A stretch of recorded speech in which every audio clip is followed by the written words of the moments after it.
un nuevo poder. Nosotras también somos un nuevo poder.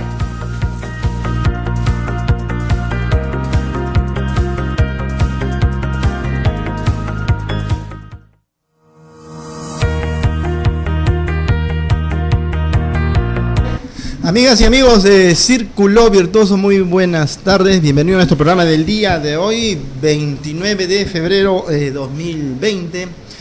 El último día del segundo mes del año y hay bastantes temas por qué a conversar, abordar, hacer los análisis correspondientes, pero nos centremos en lo más relevantes porque efectivamente ya tenemos un Congreso de la República instalado luego de la juramentación donde asistió el presidente de la República y por cierto ha generado algunas suspicacias, algunas comentarios no necesariamente correctamente acertadas. Seguramente dentro de la tolerancia se podrá decir si es que de lo que se trata es más bien tender puentes entre el Ejecutivo y el Legislativo para sacar adelante todos los proyectos que están en marcha. Por otro lado, en el aspecto de repente viéndolo negativamente es que consideran de que hay una especie de intromisión por parte del Ejecutivo porque nunca en la historia de la República un presidente ha ido pues a presenciar en todo caso o estrechar las manos a quienes reciben sus credenciales desde el Jurado Nacional de Elecciones.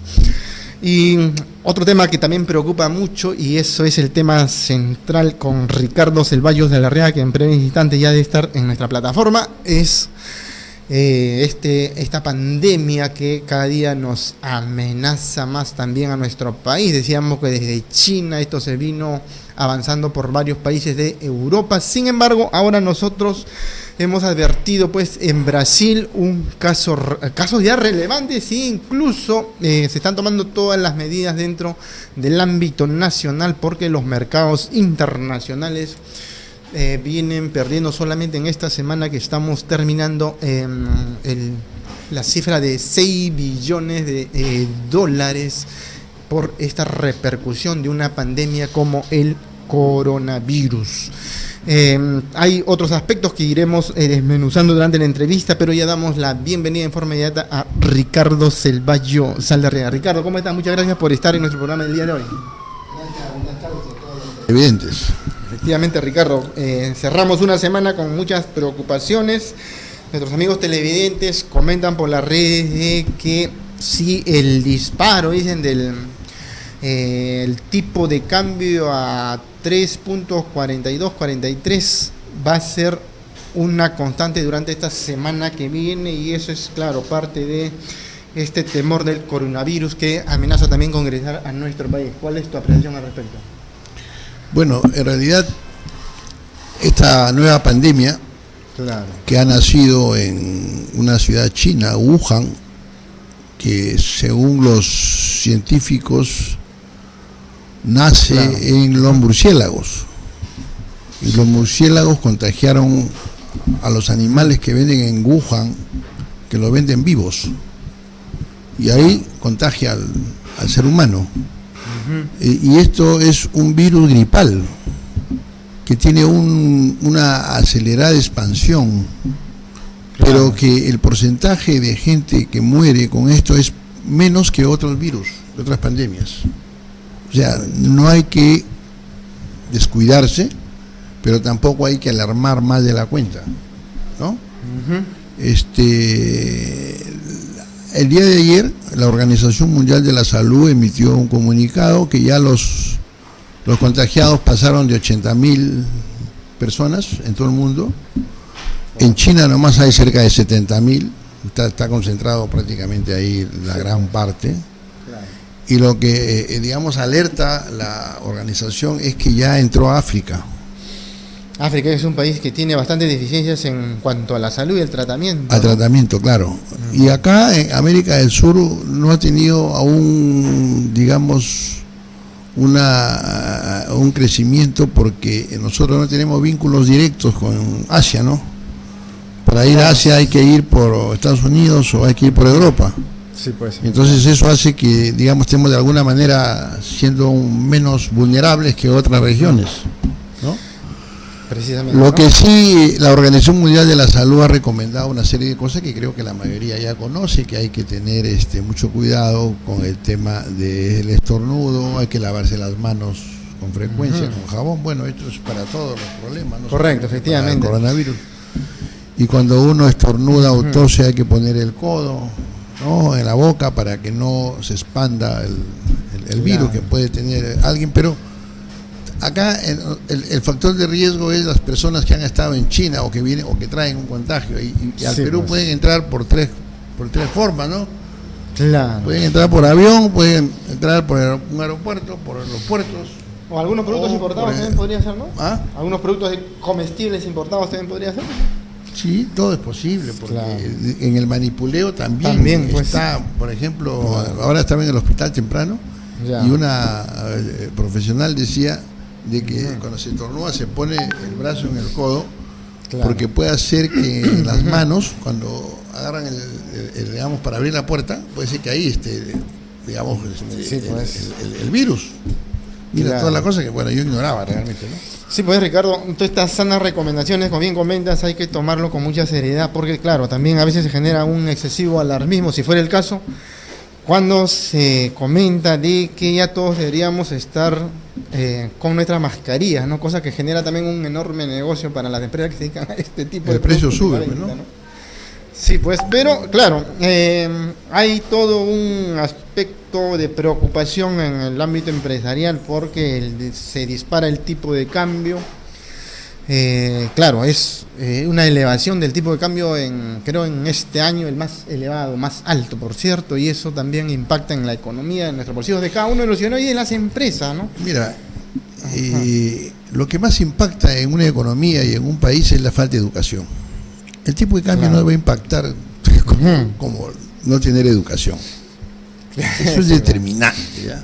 Entonces, lo que va a impactar a nosotros, que vivimos prácticamente, a los peruanos, que nuestra principal fuente de ingreso en este momento es la agroexportación. Correcto. ¿Y a dónde agroexportamos? A Asia. A distintos países, claro. Eso es lo que sí puede afectar. Pero de acá para allá no, porque ya exporta, pues, ¿no? Claro. El tema es al revés. Pero nosotros de China, ¿qué cosa? Casi no tenemos. Claro, sin embargo lo orientamos compras. de repente, Ricardo, un poquito para también ejemplificar o especificar en casos de casuística, por verlo así, cuando muchos hermanos peruanos que son trabajadores, que laboran para una empresa y tienen un ingreso, digamos, estable, no trabajan independientemente, seguramente como en tu caso, como en mi caso, en mi calidad de abogado o contador, y tienen, por ejemplo, deudas en dólares con las entidades financieras, producto de hipotecas o cualquier tipo de préstamo. ¿Alguna recomendación por ahí, Ricardo? Porque claro, ellos tienen ingresos en soles, sin embargo sus deudas son en dólares, ¿no? la recomendación es prever, si uno quiere acceder a un crédito y gana en soles, tiene que endeudarse en soles. Claro. Es una cosa elemental, ¿no? Sí, pues. Que no necesitas ir al colegio. Preguntas y te van a decir eso. Eso es una cosa, pero eso no es una cosa, digamos, tan, digamos, grande, ¿no? Las personas, más que nada, los créditos de consumo han bajado y definitivamente las tarjetas son básicamente en soles, porque tú compras soles, en soles, ¿no? Correcto. No hay en ese aspecto tanto impacto en la economía. Como te dije, el mayor impacto es la falta de educación y el poder en manos de enanos mentales. Eso nos afecta más. Claro. Ahora, Ricardo, estamos se nos va ya este segundo mes del año, el mes de febrero, entramos a un mes de marzo, un mes de recaudación anual, porque claro, la mayoría de las empresas ya tienen que ir presentando pues sus declaraciones juradas anual del impuesto a la renta. La administración tributaria seguramente han agendado en todos sus afanes de superar la recaudación fiscal, porque los dos últimos superintendentes que hemos, bueno, incluyendo el actual, no hemos tenido resultados auspiciosos ni satisfactorios en cuanto a materia de recaudación, porque las cifras han disminuido significativamente. Eso significa de que desde la misma administración tributaria tiene que hacer un viraje en sus políticas de recaudación, las estrategias para llegar como una SUNAT amiga a nuestros contribuyentes, recaudar realmente por tributos y no por multas. Todos estos aspectos, porque también la superintendenta está con serios problemas, cosa que desdibuja un poco la imagen de la SUNAT, como Tania Quispe, quien dicho sea de paso estuvo como superintendente en el gobierno del expresidente Humala, ¿no? ¿Cuál es tu apreciación, Ricardo, en estos momentos que vivimos de que ya los empresarios o las empresas tienen que presentar su declaración jurada anual? Ya entramos a un mes de recaudación alta, pero la SUNAT anda un poquito desdibujada en el aspecto de recaudación. Bueno, la SUNAT es reflejo nítido y claro de lo que significa el estado disfuncional, corrupto, corruptor en el cual vivimos, no solo en Perú, en casi toda América Latina, ¿no? SUNAT, que debería ser una empresa modelo, tal como lo es el Banco Reserva, por ejemplo. El Banco Reserva es una especie de lunar, ¿no? Claro. Porque tú ves que la estabilidad monetaria de hace muchos años, porque está manejada por criterios técnicos, ¿verdad? Pero el SUNAT no es así. El SUNAT es una chacra del poder económico y del poder político. Por ejemplo, esta semana salió en los diarios de que existen como más de 200 empresas grandes que están en víspera de ser exoneradas de pagar 11.000 millones de soles en impuestos. 11.000 millones. 11.000 millones. O sea, ellos acotaron todas las instancias del Ministerio de Economía y SUNAT. Fue ratificada esa cobranza, pero ha llegado al Tribunal Constitucional y bueno, tú sabes que ahí es una lotería, ¿no? Sí, pues. Porque es tanto dinero que bueno, pues no hay ser humano que se resista a una coima buena, ¿no? Bueno, es la tentación que entonces, hay que evitarla, ¿no?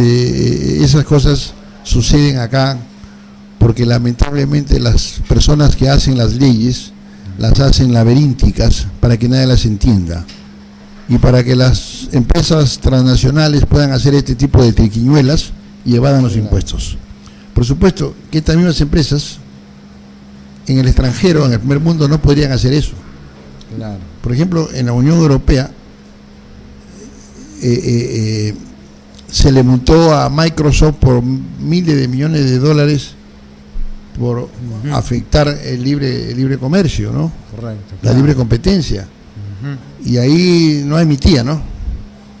Pagas y pagas. Pero acá todo es laberíntico, todo es un laberinto, las leyes. Entonces, además, tienes tú otra precariedad, que es, digamos, que las instituciones están en manos de Luis XIV, que dependen del Luis XIV mayor del Palacio de Gobierno. La expresión más clara es Tania Quispe. O sea, un vínculo muy cercano al presidente. Su mayor mérito era ser prima de la señora del presidente, que era realmente quien tomaba las decisiones.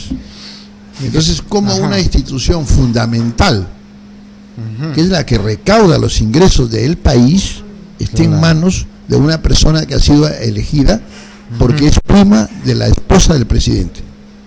Por eso somos países pobres. Por eso somos países que definitivamente tenemos una trayectoria histórica, que lo único que, digamos, se destaca cada día que pasa son este tipo de precariedades. Acá tú ¿hace cuánto tiempo no escuchas un titular en un programa de televisión, en un periódico de la educación, de la salud, de la investigación? ¿Cuándo has escuchado a un maestro de este país que diga: estoy contento con el sueldo que me pagan y voy a preparar mi clase para mañana dar una clase espléndida a mis alumnos? No hay eso en este país. Esos ideales todavía no llegamos a un Entonces, nivel, ¿no? Tú ves que los nuevos congresistas, que es más de lo mismo, lo único que van a hacer es continuar, ganar su plata, y el país va a seguir igual o peor, porque no se ha hecho un cambio estructural ni integral, producto de un diagnóstico serio, real, ¿no? Para poder corregir el problema, y tan igual como si fuera una enfermedad, ¿no? Que primero tienes que hacerte tus análisis, hacerte un diagnóstico científico para poder atacar el mal desde la raíz y emprender un proceso virtuoso. Fíjate tú, he leído hace unos días que el promedio de vida de un ministro en el poder de los últimos 20 años ha sido 13 meses. Año y un poquito más. En promedio. En promedio. Esto quiere decir que hay algunos que han durado un día, como hay otros que han durado 3 años. Sí, pues. Entonces, ¿cómo puedes tú gobernar la salud y cortoplacismo predominaba, entonces. Y el desarrollo? Pero eso es lo que vengo hablando acá hace cuánto tiempo, ¿no? Eso te demuestra. Incluso en las figuras como los que tienen fajín ministerial ya es terrible, ya pues. No, y no solamente los ministros, los altos funcionarios. Mira tú el impresentable de Petroperú. Bueno, eso ya fue más que ¿no? un desliz, ya Pero la mayoría son así. Sí, pues. Lo que pasa es que no todos lo graban, pues. Y entonces, tú dices, recaudamos la recaudación en la minería este año así es menor que el años anteriores. Claro. Pero es menor porque la minería ha facturado menos porque los precios están bajos. Sí, pues. Porque nuestro crecimiento y el mejor presidente que hemos tenido en la historia son los 3 ciclos de precios altos de las materias primas. Claro. Acá no hay buenos presidentes, acá todos son más o menos del mismo ADN del enanismo mental y moral que nos gobierna 200 años. Sí, pues. Por eso que estamos pobres siendo ricos, ¿no? Entonces, Terrible, ¿no? entonces definitivamente, SUNAT es un instrumento del poder económico en los términos reales. Y además, el Congreso exonera miles de millones a las grandes empresas. Por ejemplo, tú has leído, y todos, la gente informada ha leído, que la señora Keiko había recibido una plata del dueño de los casinos y los exoneraron a los casinos. ¿Verdad? Sí, pues ahí están los. ¿Cómo vas a exonerar a un casino? Intereses desde el Parlamento hacen las normas, ¿no? Que exoneres a la educación y a la salud, yo te entiendo. Que exoneres a la inversión en las zonas como la selva, como la sierra, yo te entiendo. Claro. Pero que exoneres a los casinos, bueno, eso significa no querer al país, pues. Significa ser un traidor, ¿no? Y eso debe ser penado con cárcel, porque el delito de función es peor que la corrupción.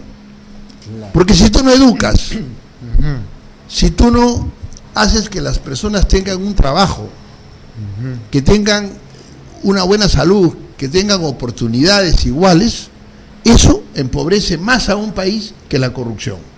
Porque si tú educas bien, la corrupción va a bajar por añadidura. Porque dentro de la educación tienes valores. Y las personas que son poseedoras y dotadas de un alto nivel de conocimiento no necesitan robar, y así necesitaran, no van a robar para tener lo que tienen o ingresar lo que necesitan.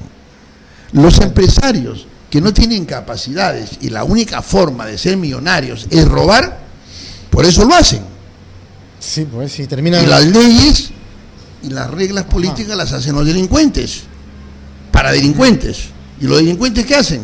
Robar, cometer delitos. Entonces, SUNAT es un instrumento del poder económico, del poder político, que definitivamente su responsabilidad está limitada por el poder omnipotente de un Luis XIV, como Tania Quispe y como este japonés que ha estado ahí puesto por Keiko, producto de negociación con Kuchiki. Sí, claro. Entonces, tú dices, ¿cómo un Luis XIV va a manejar miles de millones de soles que es propiedad de todos los peruanos? Entonces, si hubiera una estructura y un largo plazo, como yo propongo, en cada institución del Estado, definitivamente no pasaría esto. Seríamos instituciones y estados eficaces, predecibles, equilibrados, decentes, y todos viviríamos con alguien que verdaderamente funciona para todos, no solamente para unas minorías elitistas, poderosas, que son los únicos beneficiarios de estos sistemas, ¿no?, que nos gobiernan 200 años. Bastante preocupante, Ricardo, pero la preocupación que está, como dice, en el tintero toda esta semana es si estamos de alguna manera ya preparándonos para enfrentar una situación de ser directo a casos que podrían darse de coronavirus en nuestro país, porque claro, acá estamos hablando de la salud pública, de los hospitales, del Estado y las clínicas, etcétera. Hemos revisado un poquito en la información de que desde el Ministerio de Salud se han dado ciertas pautas relevantes para frente a un primer caso evidente en el país, inmediatamente tomar las medidas, claro, del aislamiento, hay todo un protocolo, ¿no? ¿Cuál es tu apreciación al respecto? Porque claro, siempre se ha hablado del tema de la salud en nuestro país, que es bastante precaria todavía. Yo siempre digo que el problema de la salud no es la enfermedad, el problema es la falta de tratamiento. Exactamente. ¿Correcto? Sí, pues. Y hace poco vi en la televisión, como todos, de que en varios hospitales de la capital habían ya instalado un espacio adecuado para prevenir este virus. Sí, pues. Que en realidad me pareció interesante, pero lo que sí me pareció, digamos, que había que mejorar era la capacidad que tenían. Correcto. La capacidad. Era muy poca en proporción porque este virus se expande muy rápido.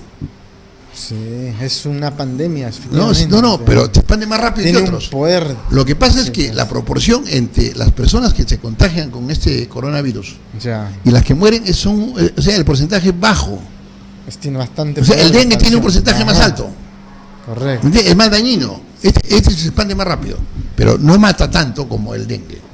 Mira tú, en el Organismo Mundial de la Salud, de 80 y pico mil personas que se han contagiado en el mundo entero, han muerto 2.863 en el mundo entero. 2.800, ya casi 3.000, y sobre todo que hasta la fecha los científicos sabemos que usan todo el poder tecnológico, la cientificidad en avance, no logran encontrar la vacuna para frenarla. Mira, también es claro, todavía no encuentran el antídoto, pues, pero fíjense ustedes, esto nos demuestra lo que siempre yo acá predico, ¿no? Claro. Que el mundo tiene una dependencia mutua. Correcto. Lo que sucede en un país afecta en otro, para bien o para mal, ¿verdad?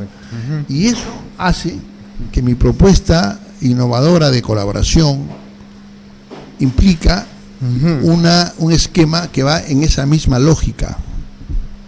Todos dependemos de todos, entonces busquemos un sistema donde la vida de todos esté en manos de todos, no en manos de un tipo. Claro. ¿No? Porque ahí está la excelencia en la participación, la búsqueda de la excelencia, en la interdisciplina. Sí, pues. Pero con los avances científicos que tenemos ahora en el primer mundo, porque acá nosotros somos monos, ¿no? Copiamos lo que otros hacen. Lamentablemente. ¿No? Ajá. Yo creo que van a encontrar el antídoto. Sí, mientras tanto, Ricardo, ¿cuál sería tu consejo desde Un Nuevo Poder, el libro que estás de alguna manera ya reeditando para este 2020? ¿Qué le dirías en todo caso a los empresarios del mundo de la medicina o de lo que significa tener clínicas o paralelo a hospitales para que también se sumen pues a tener, digamos, estar preparados frente a una situación que nadie queremos que ocurra en nuestro país, pero siempre advirtiendo ahí en perspectiva, viendo que si eso ocurriera, cuál sería la cobración del empresariado desde las clínicas privadas? Bueno, definitivamente yo creo que las empresas que tienen clínicas serias de salud, claro, ya deben haber tomado sus previsiones, porque la ciencia médica, la sociedad civil en ese sentido es mucho mejor que el hospital público. Ricardo, te comento esto, claro, porque hemos visto a la presidenta de salud, a Fiorella Molinelli, efectivamente, haciendo revistas de que todos están trabajando desde salud, pero representantes de las clínicas privadas no se ha visto, entonces. No, lo que pasa es que Fiorella Molinelli, pues, estudia en el mismo instituto que Kuczynski, ¿no? Por eso que es una burra, porque tú haces emergencia de salud y ves ancianos que llegan a las 9 de la mañana en emergencia, son las 6 de la tarde y no los han atendido. Sí, pues, entonces ella tiene prensa, porque paga pues con la plata de todos los afiliados, paga. En cambio, las clínicas no necesitan hacer eso. Tú ya sabes que la clínica internacional, que la clínica San Borja, son clínicas que tienen un servicio distinto y que lamentablemente solamente pueden estar los que tienen una posibilidad económica que pueden hacer eso. Sí, pero pues, siempre la medicina en las clínicas, la atención es mucho mejor. En los hospitales públicos, te quiero decir que está los mejores médicos. En el Loaiza yo me hice una operación de endoscopía doble balón porque no hay otra máquina en otro sitio. Ahí se ha hecho Kuczynski, Alan García, varios han operado ahí. porque el departamento de Gastro de Loaiza es uno de los mejores que hay en esta parte del mundo. Sí, pues mira, qué importante, qué relevante. Sí. Bien, Ricardo Selvacho, se nos agotó el tiempo. Te agradezco mucho por estar en nuestro programa, ¿sí? Esperando tenerte nuevamente el próximo sábado, seguir abordando temas de coyuntura, temas relevantes que dan de qué acceder y sobre todo el análisis durante la semana según lo que acontezca. Esperemos que todo nos vaya bien y desearte un buen fin de semana. Igualmente. Amigas y amigos, brevísima pausa y ya se encuentra ingresando a la plataforma de Onda Digital Jaime Oliver Contreras para hablar aspectos de temas del rubro inmobiliario en nuestro país, el saneamiento registral. Hay puntos que están vigentes referente a el misterio del capital que hablaba Hernando de Soto. Le preguntaremos a Jaime Oliver cómo estamos avanzando en estos aspectos del saneamiento registral de las propiedades de nuestro país. Brevísima pausa y continuamos.